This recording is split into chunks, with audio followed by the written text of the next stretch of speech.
नमस्कार सगळ्यांना, स्वागत आहे तुमचं माझ्या अजून एका नवीन लॉंग व्हिडिओमध्ये.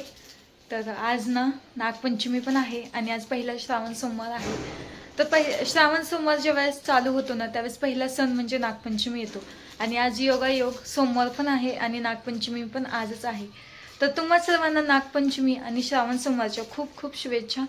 तर तुमचा दिवस हा भक्तिमय आणि सुखमय जाओ. तर चला, आज मी ना नागपंचमी असल्यामुळे आमच्या इथे कानवली आणि पुरणपोळीचा नैवेद्यही असतो, तर तेच बनवणार आहे. तर तुम्ही हा व्हिडिओ ना शेवटपर्यंत नक्की पहा आणि माझ्या व्हिडिओला सपोर्ट करा. तर चला मग. आणि सकाळीच मी डाळ वगैरे शिजू घातली होती, त्यामुळे काही ते डाळ टाकून चटका वगैरे झाला होता आणि ते लगेच मग म्हणलं चला तर चहा पिऊन घेऊया. चहा घेतले आणि नंतर मग लगेच पुरण वाटायला घेतलं आणि माझं पुरण वाटून झालं होतं. मग म्हणलं चला आता लगेच देवपूजा करून घेऊया.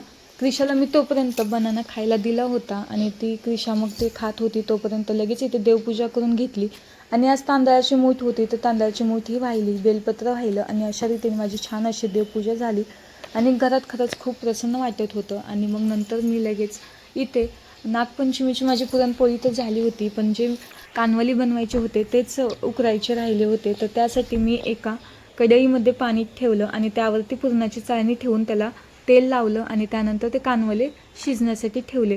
आता काही ठिकाणी ना तवा किंवा हे असेल ना तर त्यामध्ये पाणी ओततात थोडंसं आणि ते शिजवून घेतात, पण मी अशा रीतीने शिजवून घेते. आणि मग लगेच इथे नैवेद्य ते म्हणजे कानवले उकडण्यासाठी ठेवण्यासाठी चांगलं झाकून ठेवलं 5 ते 10 मिनटं आणि अशा रीतीने माझे हे कानवले तयार झाले. आणि मग लगेच इथे देवालाही पुरणाचा नैवेद्य दाखवून घेतला आणि नैवेद्य दाखवल्यानंतर मग म्हणलं चला आता आपण पूजेचं ताट बनवूया. तर त्यासाठी ना मी फुलं घेतले होते, दूध, शेवयाचा भात, कानवली, पुरणाचे जे नैवेद्य बनवले होते ते घेतले आणि वस्त्रमाळा आणि पंचपाळ आणि एक दिवा घेतला होता आणि लाह्या आणि विभीत मी नंतर घेतले. आणि इथे बघा क्रिशा कशी मस्ती करते, तिला कुंकू कपाळाला लावायला खूपच आवडतं. आधी मला लाव म्हणत होती, मी म्हणलं तूच लाव, तर तिनं ते पुसलं आणि अजून जास्त घेऊन मोठ्याच्या मोठं लावलं होतं. आणि हिची अशी मस्ती तर चालूच असते. आणि आता हे लावलं ना मग तिला आरशामध्ये पाहायचं पण असतं, तर आता ती बघायला चालली आणि मग लगेच इथे आम्ही छान असं तयार झालं. हाय कर, हाय हाय. आम्ही चाललो भूर म्हणा, आम्ही जय बाप्पा करतो, जय बाप्पा करतो. बाय. इथे क्रिशा आणि मी रेडी झालोय. आता आम्ही शेजारच्या एका ताईंची वाट बघतोय. आता त्यांचं झालं ना मग आम्ही जाणार आहोत. तर चला मग कंटिन्यू राहा असंच जॉईन. आणि व्हिडिओ कसा वाटला मला कमेंटमध्ये नक्की सांगा. तर आता नागपंचमी आहे तर त्यासाठीच मी ही साडी घातलेली आहे. तर मी पण कशी वाटते हे मला कमेंटमध्ये नक्की सांगा. तर चला मग बाय.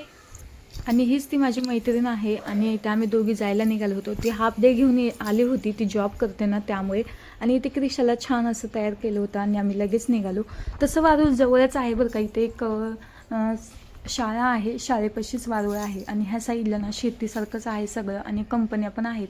मग इथे वारूळ आलं लगेच. मग आम्ही आता पूजा करण्यासाठी इथे थांबलो आणि तोपर्यंत आमची क्रिशा बघा शाळा बघितली ना लगेच पळत सुटली. तिला शाळेमध्ये जावंसं वाटत होतं का काय माहिती, पण इथे जवळ शाळा असल्यामुळे ती लगेच त्या साईडला पळत सुटली होती आणि बघू शकता तुम्ही. आणि इथे मग ना इथे शाळा आहे बघा. आणि मग तिला इथे बोलवलं आणि ती लगेच आली आणि मग लगेच इथे पूजा करायला घेतलो आम्ही. आणि इथे आधीच महिला काही पूजा करून गेल्या होत्या. मग पहिल्यांदा तर माझ्या मैत्रिणीने पूजा करून घेतली आणि मग नंतर मी पूजा केली. तोपर्यंत आमची मैत्रिणी बेल्ट अशा काही पद्धतीने घातला होता आणि एका हातामध्ये चप्पल आणि एका पायामध्ये चप्पल, असं कोण घालतं का तुम्हीच सांगा. आणि मग लगेच इथे तिची पूजा झाल्यानंतर मीही करून घेतले आणि त्यांची पूजा झाल्यानंतर मीही करून घेतले. आणि इथे मग आमची पूजा झाली तोपर्यंत इथल्या जे शाळेमधल्या शिक्षिका होत्या ना त्या सर्व इथे पूजा करण्यासाठी आल्या. म्हणजे बघा ना, शिक्षण कितीही असू द्या पण आपली परंपरा, आपण जे सण म्हणजे सेलिब्रेट करतो ते सगळेजण सेलिब्रेट करतात, ते पाहून अजून छान वाटलं.